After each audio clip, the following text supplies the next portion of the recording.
Hospital Porters, Pride and Dignity, Stop the New World Order. Welcome to Panwo TV, and hope you're all doing well. I hope you're again alright with these lighting effects that I'm using.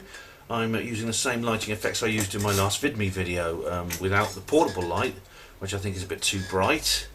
This video is going to go onto YouTube, so I might put it on VidMe as well. I should start uploading stuff to BitChute as well, actually, because I've not done that yet.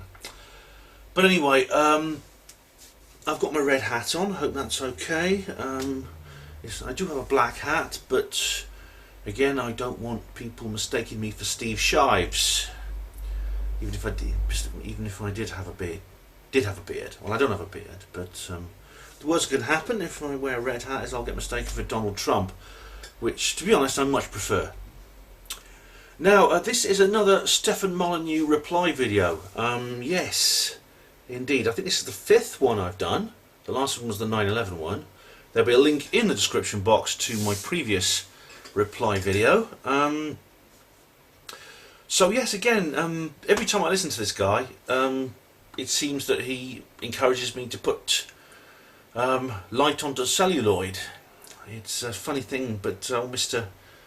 Molyneux is a little bit of a controversy production line, and he's done it again. Yes, he's done it again. Now, this is going to be a slightly different reply video to the last ones I did. I'm not actually going to play you any of the clips that I'm talking about now, okay? Because firstly, I don't. He's not making a point that I want to dissect as such, like he did in previous videos. This is not really a general factual point by point assessment of what he's saying. This is more to do with the general theme of a whole segment of 2 radio shows that he's done. And I've put links to those 2 radio shows in the description box. I was actually going to produce a brief little audio clip to play to you, but then I thought, no, because we're dealing with actually 20 minutes on one show and about 30 minutes on the other. I'd have to cut them down into little segments, and well, someone would accuse me of cherry picking, quote mining, whatever you like to call it, of Molyneux. I don't want to be accused of that. I mean, even if I had done that, I always encourage people to go and listen to the original show, and as I said, I've provided links to the original show. But I think the best thing I can do is simply not play any clips at all and just give you the links to the original shows and tell you exactly where to listen. Okay, so I hope that's understood. Now, there's 2 shows I'm talking about here. The first one is Free Domain Radio, program number 3879. It's a call-in show. It's got the most amazing title, Megtow Saved My Eggs. Yeah, it's the call-in show for October the 25th, and the person I'm referring to specifically is the 5th caller, and it's the 5th caller begins 1 hour 37 minutes into the program, and the actual interesting part of that particular interview is it's worth listening to the whole thing. It's a whole hour long. It's worth listening to the whole interview. However, the part I'm really referring to in this particular program is the last 20 minutes. So it's the final third of that particular interview. The second show I'm going to refer to is, I'll call it the second show in this program. I'll call it the first show, the second show. It's Free Domain Radio, program number 3385. Avoiding Stress While Society Collapses is the title. And that's a call-in show for the 29th of October. And this particularly refers to the last caller. And the last call is 2 hours 31 minutes into the show. And again, there's no real specific segment of this call. It's not a long call, so you can listen to the whole thing. But it's more or less the last half hour or so of it is particularly interesting. The whole thing is only about 3/4 an hour, I think. So check that out. So the reason I'm making this now, a few people have been a bit indignant about something I said the other day. Now, in my probe reportage, which I uploaded a couple of weeks ago, I mentioned that I was feeling down because it was the first anniversary of my breakup with Sue Stain, and I was. And I said I'd make a video about the whole thing, so I'd explain to you exactly what happened between the 2 of us. On reflection, I think that's a bad idea. I think it's something. I think don't want to use my YouTube presence to air my dirty laundry in public. You know, I'll go on to Jeremy Kyle if I want to do that. And also, I mean, it's something very, very personal to my own life. I don't go into personal aspects of Sue Stain and my relationship at other times. Sue was very, very keen to stay out of any of my productions. In fact, she only makes very brief appearances in some of my productions. So if I try to leave her out altogether if she prefers to be left out altogether. So I don't really feel I should be doing that now. Another reason is it's just my side of the story. It's not hers. She doesn't have the internet presence that I do. She does have a blog. She's on Facebook and things like that. And I know some of you know her on Facebook, but she doesn't have the platform that I do with a wider audience. So she won't get the chance to tell her side of the story in the same way I have. And a third reason is I don't. There's no doubt. I mean, it's completely unrealistic to pretend that the breakup with me and Sue Stain didn't cause me an awful lot of anguish. It is she who initiated our breakup. It is she who wanted to end our relationship, not me. I'd still be with her now if she hadn't wanted to end it. And the reason why she ended it is again, it's something that's very, very distressful to me. And suffice to say, it was I think on reflection, it was a complete disaster. From her point of view as well as mine, and that's all I shall say. But I know also I don't want people to judge her. I don't want people to pass judgment on her based on my testimony alone. And I know that no matter how much I tell you I'm making this video because I don't want people to pass judgment on her, and I don't want people to pass judgment on her. The fact of the matter is some of you will. And I know some of you have got her as friends on Facebook. I always say to people, you know, if you've got her as a friend on Facebook, keep her. I'm not telling you have to take sides in this issue. Oh, and then someone put on a comment on that video and actually advised me, said something very interesting. They just said, look, you have to move on with your life, not look back. And that's true. It was only because it was the first anniversary that I was feeling that way, the same way I did on Valentine's Day. It's to put 8 years of your life with somebody you were very much in love with, a man or a woman who you're very much in love with, and put that behind you is not easy. But that's something being not easy is not a reason for me to cop out of doing it. I still have to do it, and I just have to deal with that in my own way. And I don't think making a video about what happened is gonna help. But I've decided to make it up to all of you who have this morbid fascination with my private life by with something else which is again private and personal, and or at least it was until now. Yes, I can see you all you're rubbing your hands with glee and smiling. But it's something different. Okay, something different. It's another issue. It's another secret that I've been keeping, and it's a much older secret. It's much. I suppose it's much less serious simply because it's something that refers to something that happened a long time ago. But let me just go back to what triggered me, if you look in a non-SJW sense, to make this particular video. I'm going to have to watch it. I thought there's 20 minutes left of film. I thought that'd be enough, but obviously it's not. So I'm going to have to change the film chip at some point. So there'll be the usual interruption. Sorry about that. Okay, Stefan Molyneux. Stefan Molyneux. He did this show called Megtow Saved My Eggs, and well, basically. The guest was a man called Logan, and he was a mild-mannered man with an American accent who spoke with Stefan for an hour. And towards the end of the conversation, as I said, essentially in the last third of the conversation, Stefan says, look, I'm going to tell you something, you're not going to like it, we don't have to part as friends, I just hope it's helpful to you. But he lambasts this person. What happens was this guy Logan was married to this woman, and it seems they had a very unhappy marriage.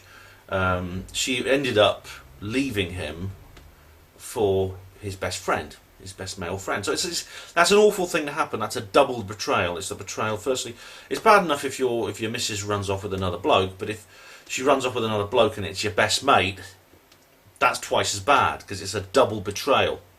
And this is what happened to this chap. And Stefan, I think, I think he's too hard on this guy, because during the last third of the programme, he essentially lambasts this man for being too nice, for being a pushover. He says, you know, these people, they sense that you're a pushover, and they think it's okay for them to abuse you, because they feel that, you know, you're not going to do anything, you're not going to react. So that gives them, essentially, they feel they have a mandate to mistreat you. And he goes on like this for 20 minutes, and poor old Logan gets a bit indignant at one point. This is something I've noticed recently with Molyneux. He seems to be doing this more and more often. I'll give you another example of this, actually. In the second programme, that is the 29th of October call-in show, entitled "Avoiding Stress While Society Collapses." In the last caller, this is the last caller of the night, which is a lady called here we go. A lady who says she talks about her own relationship. Now it turns out this is a woman who's in love with a man who is imperfect, as people always are. He has his issues, he has his problems, and but he seems to be somebody reasonably good, who is very fond of her, and she's very much in love with him. And Stefan is really in her face about it. He's going, why do you love him? What do you see? What do you think about him? Explain to me why you love him. And she's going, well, he's a really lovely guy. He's a really lovely guy. He's kind. He's got courage. He's resourceful. And Molyneux's going, but look, those aren't reasons to love him. Those aren't things you should. You know, that's not a reason to say, this is the man I want to spend my whole life with. This is the man I'm not going to upgrade from. This is the man whose resources, sexual market value, etc. You know, all that sort of thing he talks about. And I felt uncomfortable listening to that, because at one point you can tell this woman is sniffing, and you can tell she's she's in tears about this, because Molyneux is being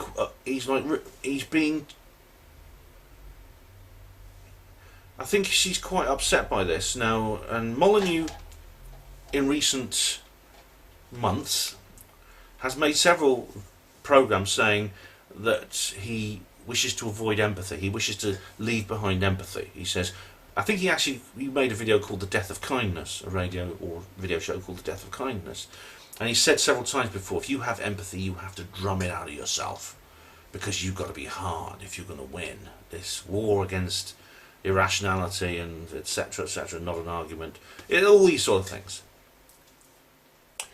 And he had this during this avoiding stress show. He was talking to this guy who's in the alt-right, and this guy was saying, here we go, we feel like we have, oh no, is it?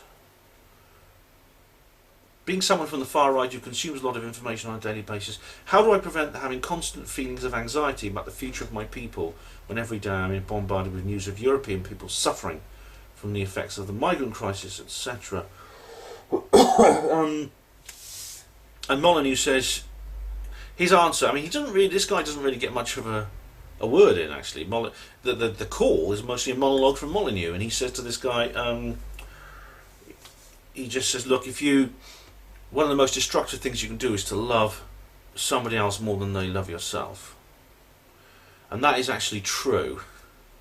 And that is actually, I think, maybe my problem with Sue Stain. I did love her more than she loved herself. And it was very destructive.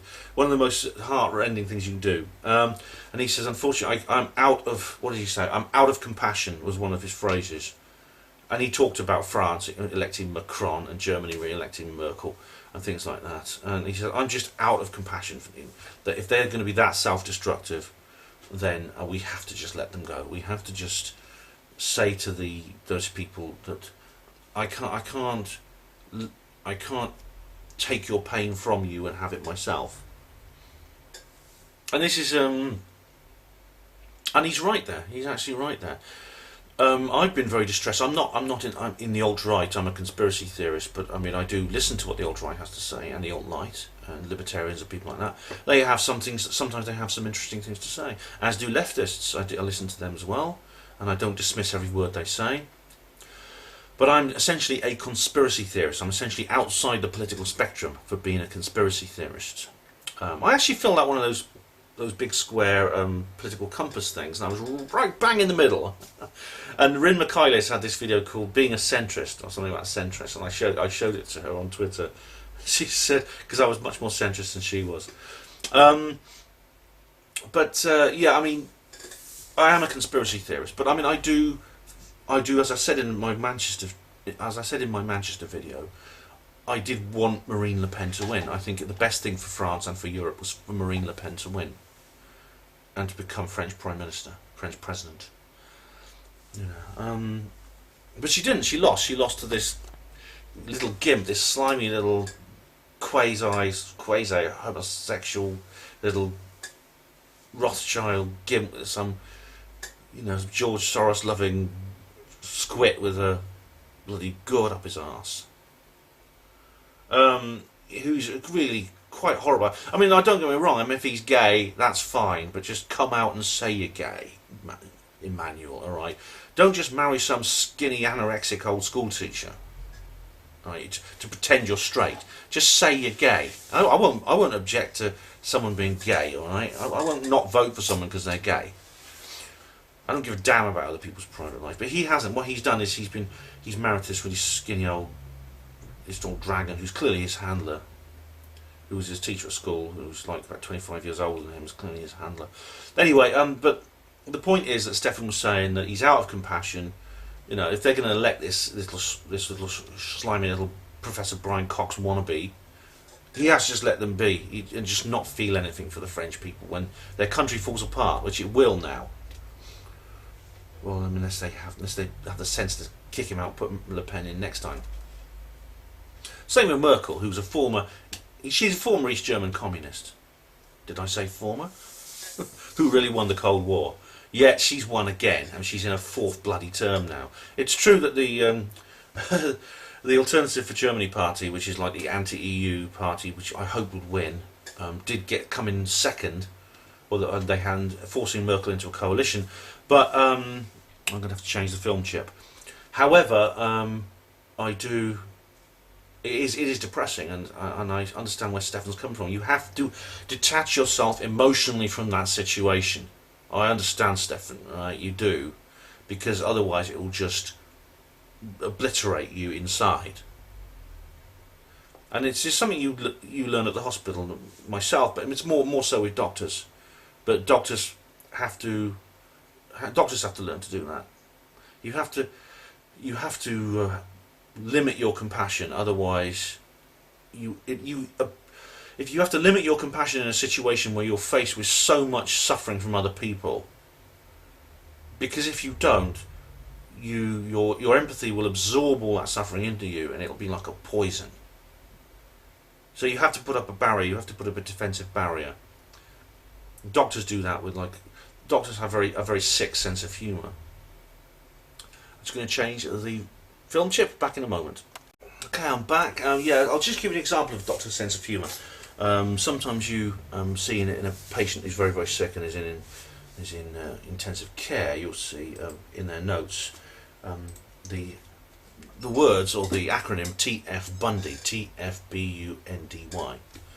That stands for totally fucked, but unfortunately not dead yet. Sick, you might think, an evil thing to do when you're talking about a person's life. And indeed, you would never go up to a patient's relatives and say, sorry mate, your granddad's TF Bundy. No, they wouldn't do that. But between themselves, doctors have to let go. They have to have a certain amount of detachment, and part of that detachment is a rather ghoulish sense of humour. Honestly, if doctors didn't do that, they wouldn't be able to do their job. Okay, that's a fact. So I understand what Stefan means when he talks about the need to detach, the need to avoid, with compassion, the need to avoid compassion and things like that. But it's the fact of the matter is, if you remove empathy from your life, you become a monster. And this is what I'm worried that's maybe happening to Stefan, because this is something I try to do. I've talked about this on my Nice Guys video on go to VidMe if you haven't seen that. It's on VidMe if you're watching this on YouTube. But yeah, I did a video called, I did 2 videos about Nice Guys, and I said that I myself tried to remove my empathy from myself, and I went too far. I became a monster. I had to go back. This was in my late teens. I had to go back. So this is what I'm thinking, that Stefan may have pushed it too far, especially when he was talking to that woman and he was demanding answers from her in a very gruff and I must say aggressive manner. And I thought that was fine. I'm just going to adjust the angle slightly. That's better. And the truth of the matter is, this is apparently, sorry, I was going to say, I think I know where he got it from. This apparently is what Ayn Rand used to do in her little groups, because Ayn Rand is a hero of, or heroine of, Stefan Molyneux. And I must say, I've read 2 of Ayn Rand's books, and I think they're pretty good, Atlas Shrugged and The Fountainhead, and I understand. So I think she, like the alt-right and the leftists and the centrists and the alt-right, she makes some good points. But Molyneux is almost starting to emulate what was said was her style, because a member of her group wrote a book about her, and she describes situations like this within the group that Rand was running. She ran a group of people who believed in her ideas, and she would have someone like in the corner who's in a bit of an emotionally delicate state, and in a situation where I would not want to give her a hard time. I would actually be I'd be gentle with that person. Whereas Rand used to just keep going. She wouldn't be abusive or rude, but she would just keep demanding answers and more answers and answers for this, answer for that. No, why? Why do you want this? Why do you say that? Just being very, very combative, and a bit, perhaps excessively so in that situation. Not that there is not a need to be combative in this world. Goodness no, I know that. For goodness, watch my video about Larry Warren, please, if you think that I don't know how to be combative. But I think it's about knowing when to do it, when with whom. And I think he went too far with this woman. That's the one in the society collapsing video, the second one. The guy in the first video is again, I think he was the Meg Tao Save My Eggs call-in show. I think he also went too far for, and he went too far with. And I think I do feel uncomfortable listening to that, because it's something that it's similar to conversations I've had in the past. And this is my confession. This is why I call this program My Confession.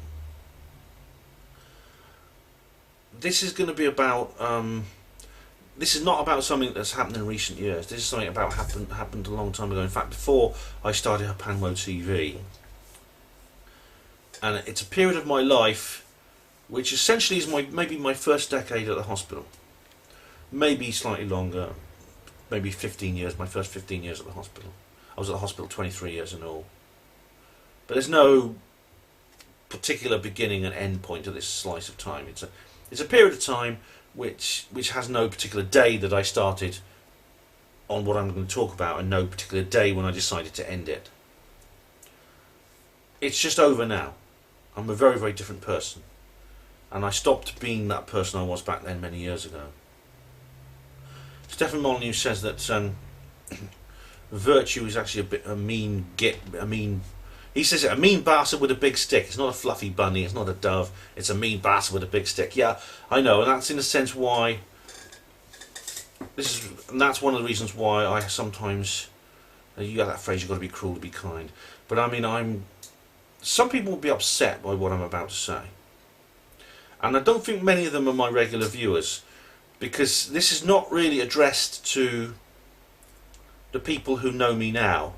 My current friends, my current acquaintances, including almost everybody who watches these videos. it refers to people I knew a long time ago, and most of them I don't know now. I'm still in touch with a few of these people, and so this is primarily aimed at them, although I think all viewers will find it interesting because it is directly related to what Molyneux was talking about as well. But I owe some people an explanation, and I owe some of them an apology, because my personality during this period of time I'm talking about was almost entirely an act. Now, one thing Molyneux believes in very much is he believes in personal responsibility. This is his strong point. It's about personal responsibility. He says to Logan during this call, you've got to have personal responsibility for what you do. And as I said, the way he did it, I think was wrong. I know, I agree with him, you've got to have personal responsibility in your life. But, and I also know, incidentally, that Molyneux is aware he has an audience when he's doing these calls, and he has to entertain that audience. He has to make it interesting for them, for people like me who listen to him, because I do keep listening to him, whether I agree with him or not. Sometimes I think, like today, he's being a bit of an arsehole. Other times I think he's extremely wise and very interesting, and I feel an affinity with him. But I keep listening.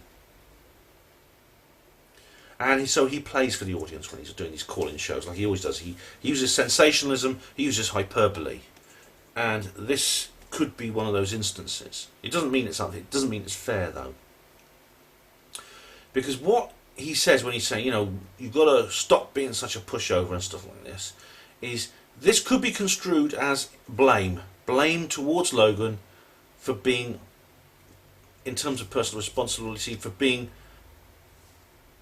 accountable for what happened to him, to be 100% accountable for what is essentially an awful experience, which, however much may be a product of his personality, is still something which I feel sympathy for him with.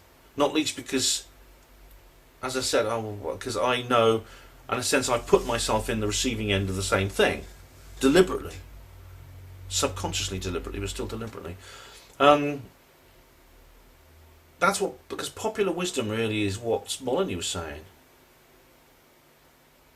I mean, how often do you, and this is in soap operas and things like this, where you see some character who's being mistreated by another, and they're, because of the person they are, because they make it so, in a sense, they are a pushover, a sucker, a milquetoast, whatever word you want to use. The person who is abusing them, who's usually something that is psychopathic and cruel, is in a sense not blamed. The blame goes towards the victim. And you hear phrases from people like, you shouldn't let them get away with treating you like this. You say that to me. People say that to me. I hear that all the time. And this is far more common than, they shouldn't be treating you like this. You don't very often get situations where they'll go up to someone and say, you shouldn't treat this person that way. No, instead they go up to the person they're abusing and say, look, you've got to stand up to this person. That's what you say. And it can go to really quite extreme extents. To the point where it is a case of 100% blame. They say, you know, they deserve it, essentially, for being so stupid. For making it so easy. They deserve their fate.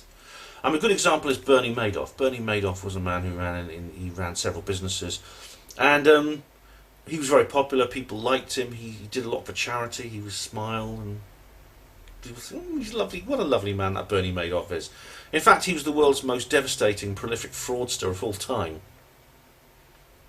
When he was finally caught, I mean, it turns out that he had embezzled, I think it was 20 billion or so from his many investors. He was the ultimate confidence trickster. But a commentator at the time said something quite, I think they actually changed their mind later on, but it's something that there's a skeptic guy who talks about this. Let me just find the video. There's actually an article I wrote about this. I'll actually put a link to the article, just to say, putting up all these other links in the description box. But there's a guy called Jamie Ian Swiss, who is a big time kind of YouTube he's a big time skeptic, and he's commented on this. But the commentate, it's not. This isn't. It wasn't Jamie Ian Swiss who said this about Bernie Madoff, but somebody else said at the time that Bernie Madoff had millions of accomplices, the investors who trusted him. And so that is, according to Molyneux's logic of personal responsibility, maybe he would agree. Because let's face it, you know, you've got to stop being such a pushover. Does this mean that therefore it is normal and natural and acceptable for someone to abuse another person just because the person they're abusing makes it easy? Now, this is really somehow, this is one of these strange things. I don't know if this has ever happened to you, where you do something or you say something or you think, and you don't know why you're doing it and saying it, yet a long time later you realise that it was a subconscious action that you did, and you realise why you did it. This is the situation I've just entered. I've suddenly had an awareness of something that I've always known at the back of my mind, but I've suddenly become kind of acutely aware of, and that is that I did this for a reason. This act I put on, I did it for a reason.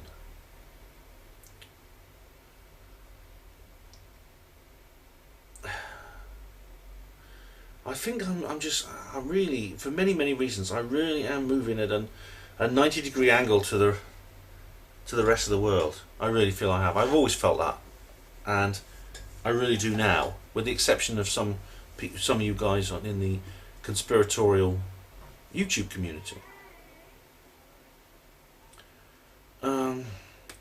Because I find this idea, the idea of exploiting or abusing another person because they happen to be vulnerable, I find it utterly obscene.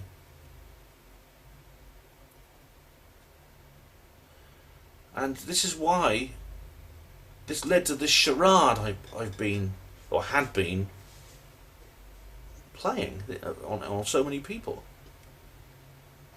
But if I ever exploit another person because they're vulnerable, I feel mortally ashamed of myself.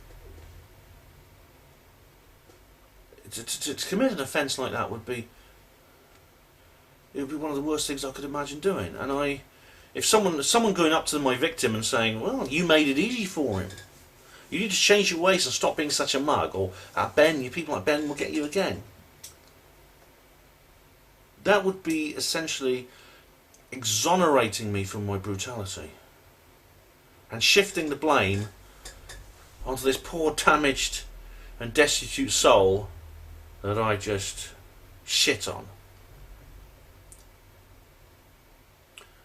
The implications of this and what Molyneux was saying, even if he may not have mentioned it, and it was a hyperbole, and he was playing for the audience or whatever, but the implications could be construed that it is actually a-okay to mistreat others so long as they're not capable of resisting, because that sounded like what he was saying to Logan. And what's the difference between that and the rapist's excuse? She was asking for it. It's the exact same ethical equation, but most people accept it. Most people accept this ethical equation.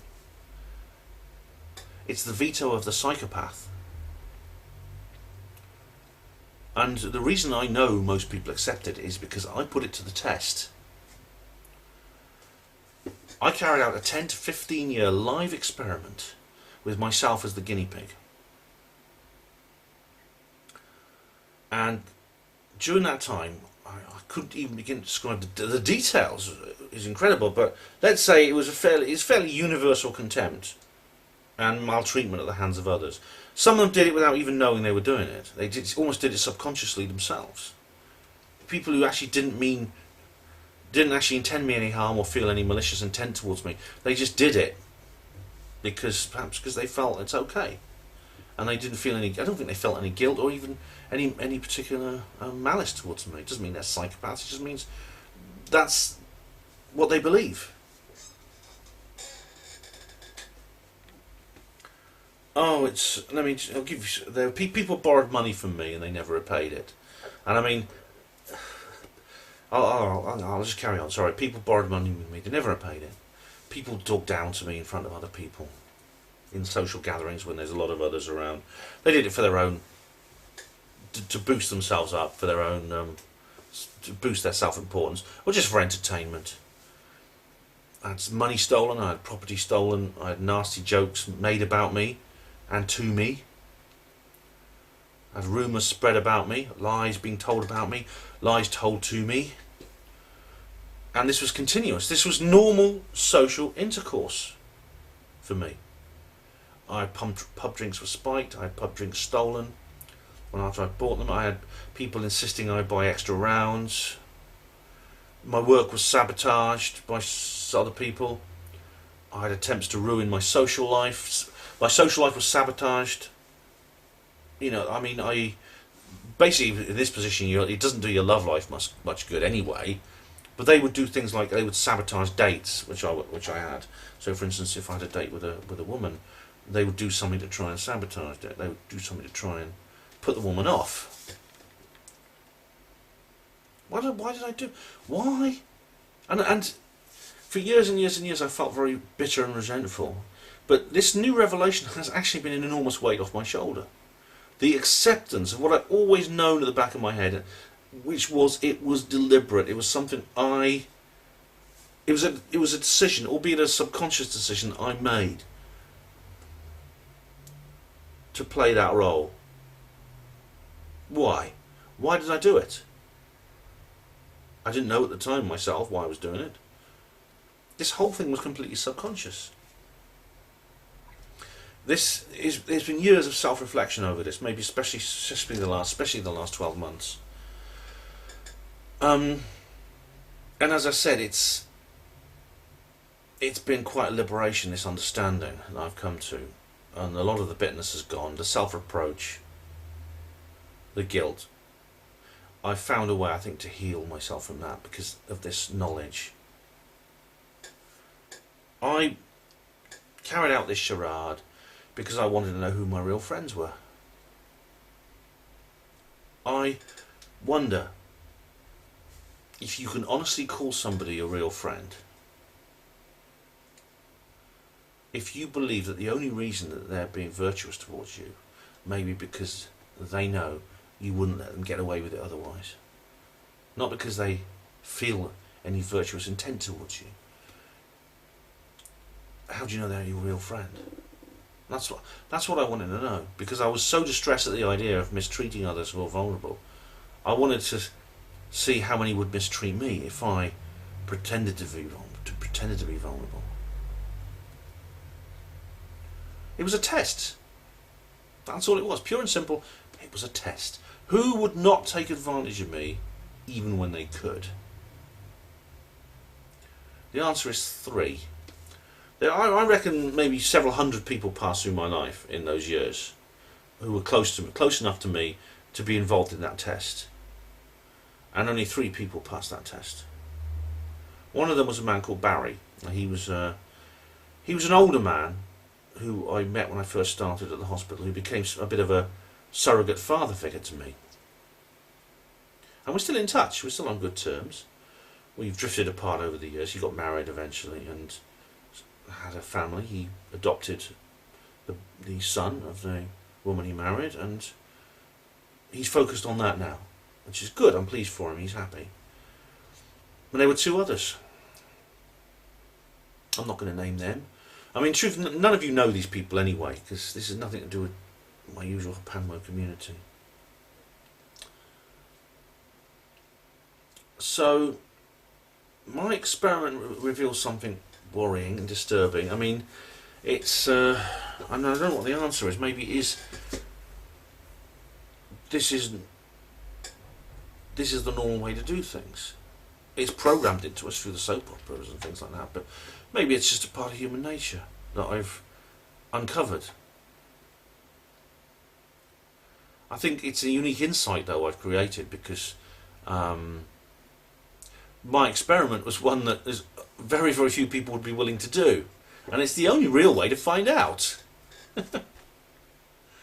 But I must hold some very unethical, some very unorthodox ethical values.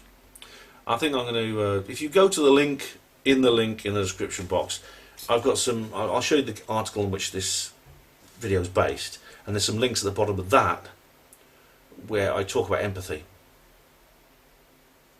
Now,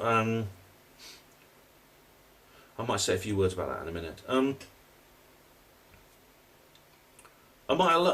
Surely I'm not alone in being someone who doesn't want to take advantage of other people just because they're easy meat. Because whenever I meet somebody like Logan, that Stefan says, people sense you're a pushover. Okay. My first instinct is to protect and defend those people. First thing I want to do is to keep potential abusers away from them. I've made friends with people like that with that objective in mind. And I don't know if they appreciate me for that. Maybe some of them don't. Maybe some of them find it patronising. I don't care. It doesn't make any difference to me. I'll still do it anyway. And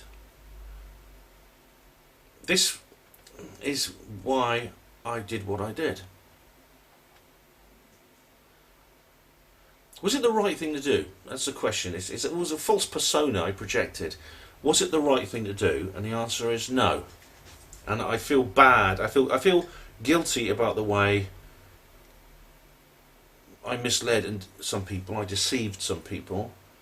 I feel I was living a double life, and I feel as if I was a spy in their midst almost. And very few people saw the real me. Not even Barry. Not even my closest friend. I shouldn't have done it, I think. But it was never a conscious decision to do it in the first place. It wasn't a policy I willfully implemented. It was deliberate, but it was subconsciously deliberate. So I apologised to Barry, and I apologised to the people I lied to and deceived, especially Barry and the other two who passed my test. Those who took advantage of me, I just think, well, I don't apologise to them. Or at least not those who took advantage of me badly with malicious intent. I think all I want to say to them is, boom, you've been exposed. This is your Roger Cook moment.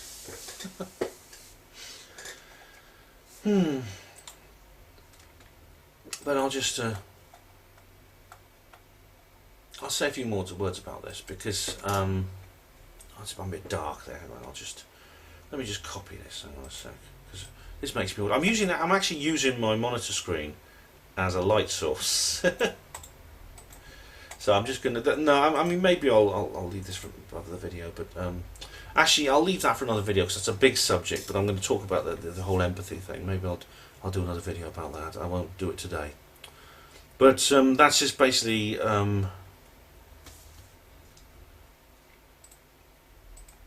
That's why I wanted to make this video. This is not a video. I'm gone dark again. Sorry. That's better, isn't it? I don't want to use the bulb because it's too bright. But, I wanted to apologise to anyone watching this who is one of these people. Now, for most of you watching this, it won't affect you. Doesn't really relate to you, because very, very few people who watched this video knew me back then. So, and I'm a very different person now, and I have been all the time I've been doing Herpanwo TV.